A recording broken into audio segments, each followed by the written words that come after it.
Well, good morning. How's everybody feeling today? Well, I'm glad everybody's here today for this special occasion. My name is Melvin Hubbard Eel, and I'm the Senior Community Advisor for Mayor Ed Gainey. And it's always a pleasure to have these opportunities to recognize those who are doing the heavy lifting without any fanfare. And today we have two that we're going to recognize today as our distinguished neighbors from District 7. Is that correct? On this side, is that correct? All right, just making sure we're all in the same place. And so when I think about this award, and when we talk about being distinguished, it means a lot of things to many people. But to me, some of the words that come to my mind is esteemed. Also, someone who could be celebrated, that's notable, well as significant in their work and what they do. They are respected, and above all, humble and influential. A neighbor is someone who could be a friend, someone who lends a hand, looks out for others, and establishes meaningful relationships within a community. And today it is our honor to recognize two who are our distinguished neighbor honorees. That is Wayne. I ain't going to mess with your last name, Wayne, but I'm going to say Wayne and Lisa. And I'm so glad to have you. But before I bring the mayor up, Audrey's going to come up from our comms department and explain to you how you can see this video after we're done. Here you are, Audrey. Hello, everyone, and thank you for coming. So we are streaming live on both the mayor and the city's Facebook and Twitter. So if you have any friends that are here that couldn't be here today but want to see it, they can watch it live as it's happening, or they can follow us on City of Pittsburgh or Mayor Ed Gainey after the fact, and they can see it that way as well.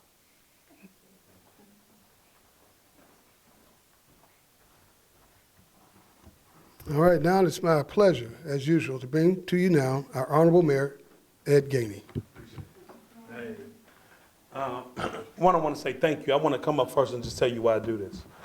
When I was a state representative, before that I was a legislative assistant, and before that as a community development specialist, I used to always see the politicians get all the credit. I did. But I know they didn't put in the hard work. I know that we have leaders inside the community that are servant leaders, and they never get recognized for what they do, never. But they're the ones that make the neighborhood beautiful. They're the ones that's out there every single day doing it. And sometimes I thought we were taking them for granted. I really do. I think that we take them for granted. Because the passion, like I always tell people, there's passion and there's emotion. I try not to be emotional, but I do try to be passionate about my work. And when I see you out there doing what you're doing to help beautify the community, it makes me smile. Because you're doing it not because you have to, it's because you have a chosen passion to do it. And so for that, we created the Servant Leaders Award. To make it a proclamation day so that we can honor those. But I didn't want to pick the people from the district. I think that's wrong as a mayor to pick somebody from a council person's district and say, I want to honor you. So we went to every council person and said, listen, who, and it's the first year we've ever done something like this, who deserves to be honored? Who deserves it? You tell me, and we're going to make a day of them. Because I want them to know that I am extremely thankful. Hey, Helen. How you doing? I am extremely thankful for the work that you do. And so Councilwoman Gross said that I have two that I like to do. Now I'm gonna tell you what's different. Usually we just do one. She said, I got two. She said, and they're inseparable. I said, wow, that's heavy, huh? That's deep, you know what I mean? And she selected you two. So I'm gonna let her come up and tell you why she selected you two, all right? Deb Gross, Councilwoman Deb Gross. Thank you, Mayor. Thank you, appreciate it. Hi, everybody. I'm so happy to be here. You all are some of my favorite people doing some of my favorite work in District 7. And so Wayne and Lisa, this is why I thought of you for the award. This is this Duncan Parklet that has transformed this corner of our city. It's your baby. Right? And we owe you our gratitude. So I've talked about this. I don't know if you even know this. My council colleagues are probably sick of hearing me talk about the Duncan Food Forest over the last 10 years. Kind of like, I don't know if it's about, you know, our environment, whether it's sustainability, whether it's neighborhood building, whether it's what we should do with our parks. I talk about Duncan Parklet every time. And you two were the leaders, right? There were lots of leaders here in the room, and there are lots of leaders who are involved in the project. But I know that you have been really the stewards and caretakers that made it from like a really great idea into being the reality that it is now. And so just a little background. The Duncan Food Forest is, and tell me if I'm use your name if I'm saying it wrong, was one of those things a lot of Pittsburghers will know around the city, was one of those tot lots. If you've been around a long time, we used to call them tot lots because they're just the tiny little parklets, wedged in. That was your maybe first go round when they were the tot lots, right? So we got grants and we put in, typically, there were like 2 kind of house lots wide. They're just little corners of neighborhoods, and you got a basketball court and a little play structure. And there were, I don't know how many around the city, probably 30, 40, 50 around the city. And so Duncan Park is one of those. And lots of Lawrencevillians got together in 10th Ward to say, we want something different here. And I love the vision, which was to remove that playground equipment and replace it with a natural playscape, but also native food trees. And I just said, oh my gosh, this is amazing. I think it might have been my first year in office, right? And so that work of how do you do that carefully, getting through our law department, right? Doing the soil testing, timing everything exactly so the playground equipment gets removed at exactly the right time and the soil work. You've lived through all that and really helped those trees grow. Those trees are now food-bearing trees. We have pears, we have pawpaws, we have berries, we have, in the last few years, shoveled gravel together, spread mulch together, weeded those pawpaws together. And it's a beautiful place. But what I really, really deeply appreciate is in doing that work, you created new neighbors. And I always get a little choked up when I talk about this, right? I always say a sea of strangers is not a neighborhood. And so those houses and those people in those houses, they're not automatically neighbors. But your labor of love has created that, where people are not just taking care of the park, they're taking care of each other in Lawrenceville. So with that, I will hand it over to you. I think it's, oh no, you had to do the official proclamation. Well, yeah, but before we So do the thank official you. proclamation, I always tell people that it's easy for us to come and say thank you for the work that you do. But gratitude is a different level.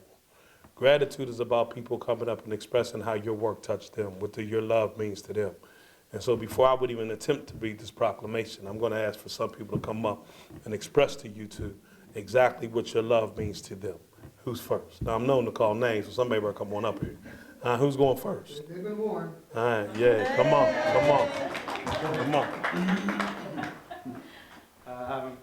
I didn't really prepare any remarks, but I do want to echo the gratitude and amplify it. Those trees would not be alive if it wasn't for you two. Getting out there, dragging hoses around and keeping them watered. And you've also created a space for, as you said, for neighbors to come together and get to know each other. I've met a lot of people that I wouldn't have met otherwise working on site. So I just really appreciate everything that you guys do and look forward to many, many more years of working together. All right, we take 3, so there's 2 more, so who's next? Come on, there we go.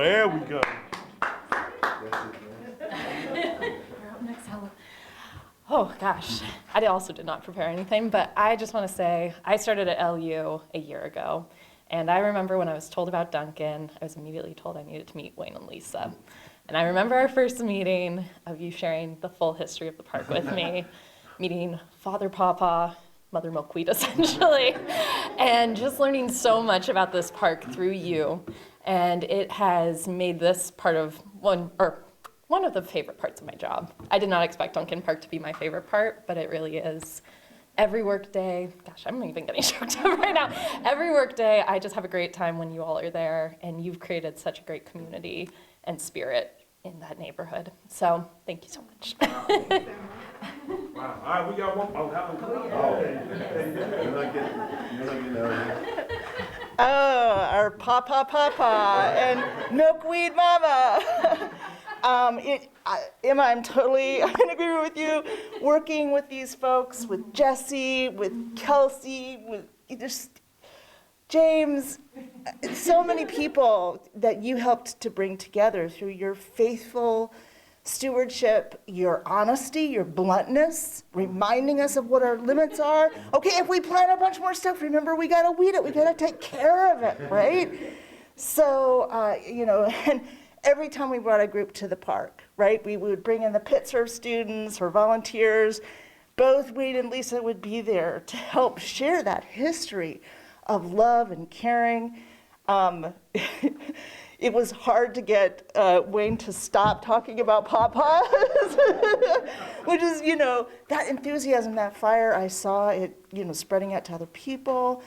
And, just the day in, the day out, loving care. Thank you so much. Wow. Wow. Who want to go next? Somebody want to go after that? Huh? You want to go? Come on, you come on up. Come on up. Go ahead.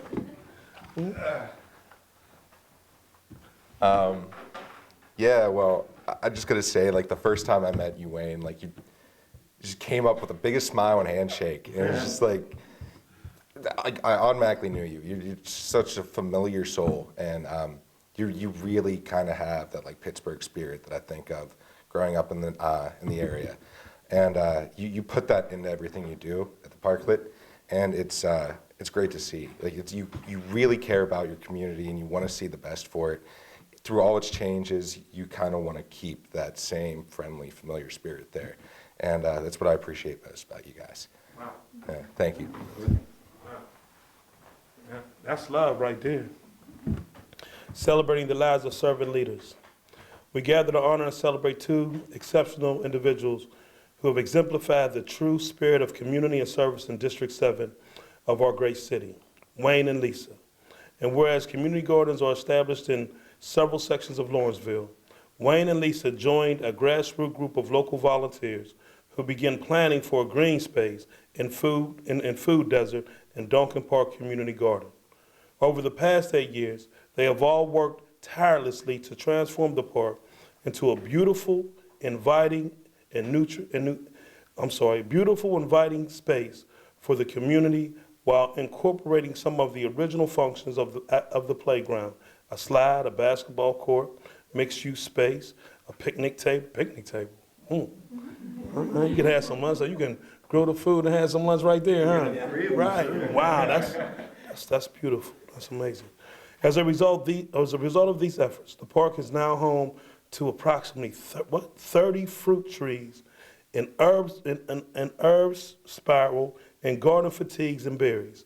It's also becoming important to the community as a neighborhood space that hosts a myriad of birds, wildlife, and important insects and everything else that they can get in that park that adds value to it. Now, therefore, today I want to honor Wayne and Lisa. I want to say thank you for being community leaders. And a lot of people may not say thank you, but today is your day in our most livable city, because the day is Lisa and Wayne's day. Here you go, right here. Just write it down on a quick note.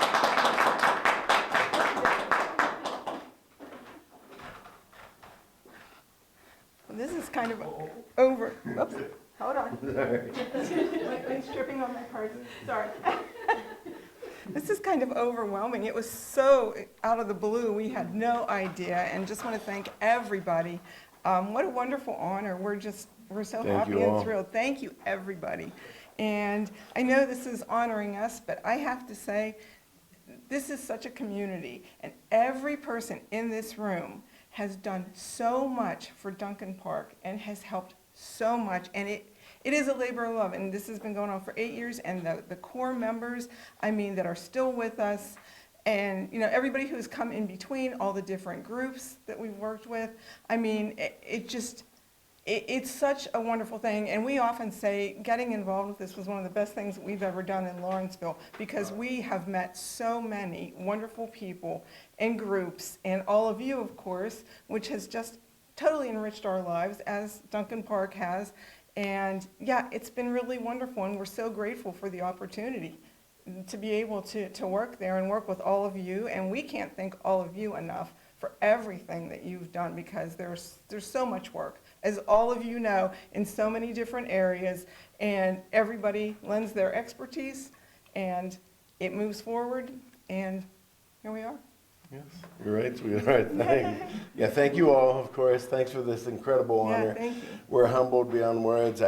We certainly didn't expect this, and like Lisa said, it's a collaborative effort with all of us. You know, we could run through how every year it gets even better. At the beginning, the hard work we struggled through, we got some free trees. They were this big, and now they're 15 feet high, and they're fruiting everywhere. We started out with 1 or 2 pawpaws. We got so excited. One of them was actually stolen. Somebody dug it up, but that's okay. We tell everybody it's for the neighborhood to share, so don't take any. You come and take the fruit, come and enjoy, but please get your hands dirty. No, everybody likes to plant the trees, but it's not always that fun to weed. And especially if you're old and fat like me, bending over is not that much fun all the time. So it's nice to have younger, healthier people to help us out. But we've had so much help through the years, so many people. Congresswoman Gross comes up and helps us. Jesse's a regular there, of course, Helen. I know you said this isn't about the group today, it's about just us, but it really is a collaborative effort from top to bottom.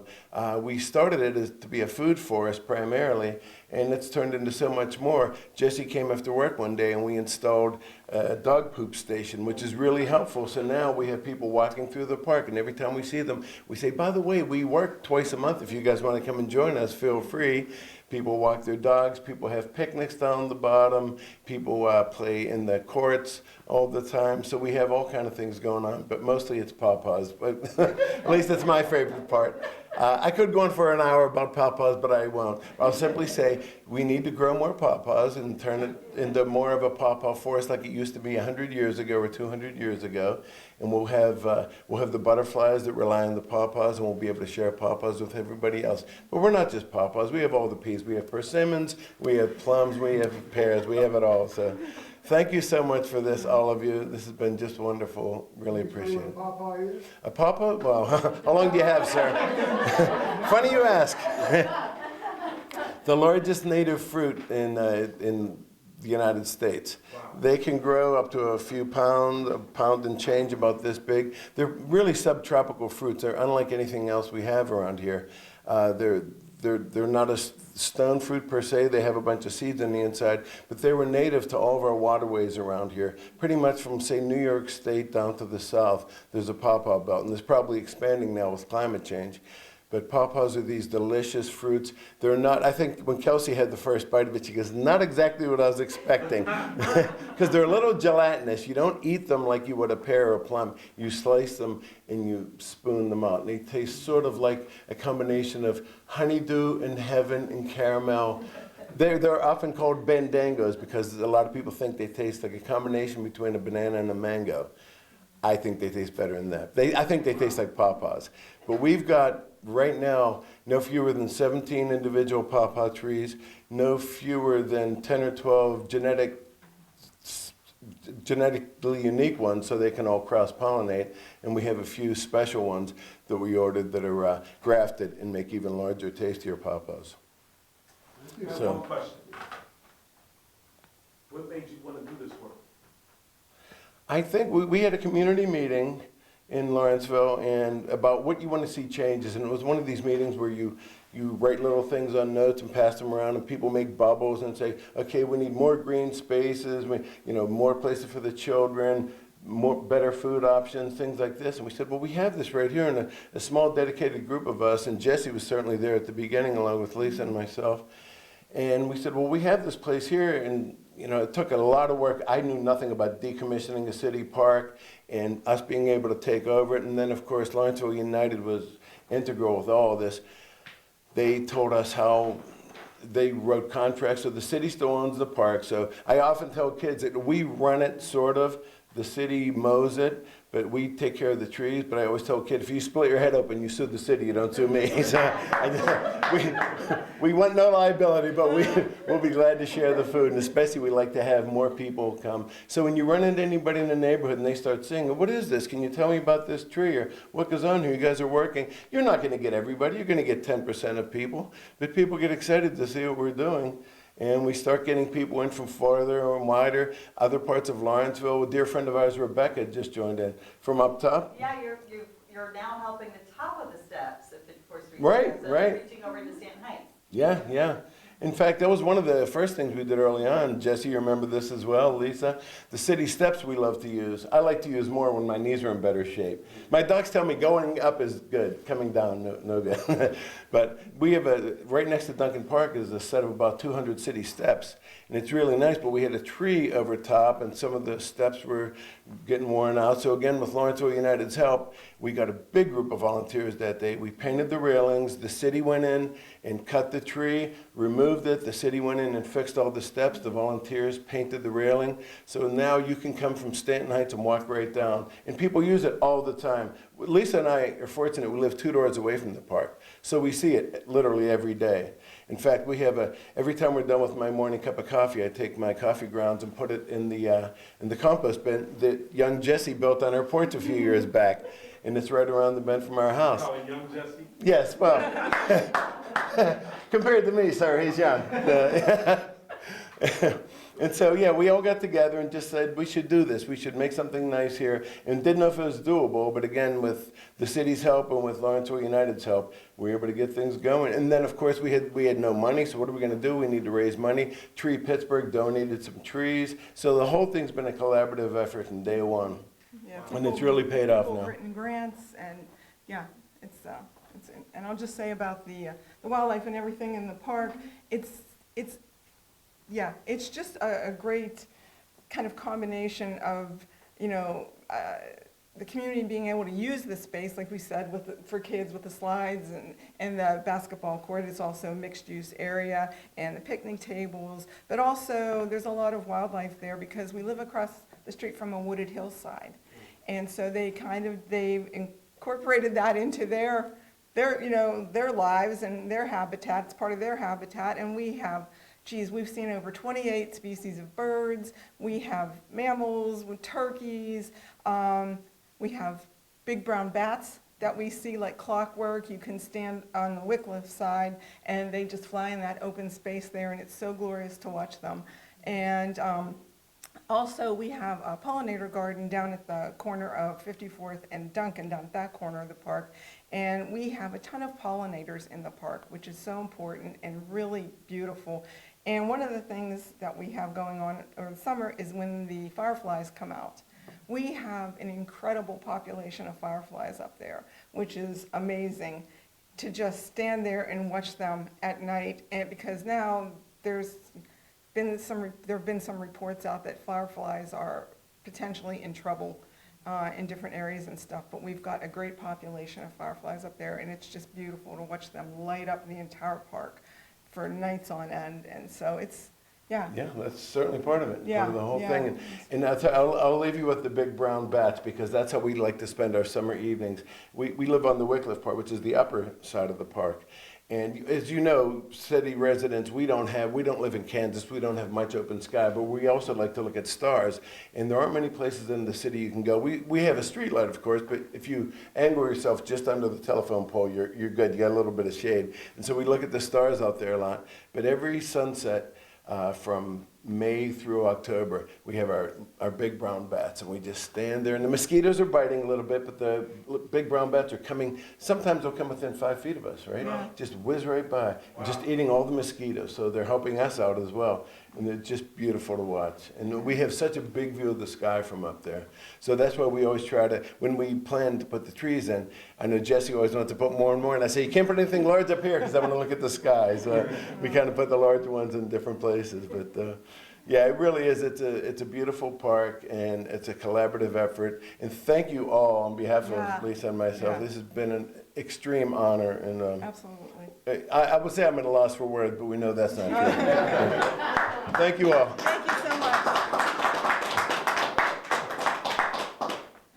I'm going to close us out here.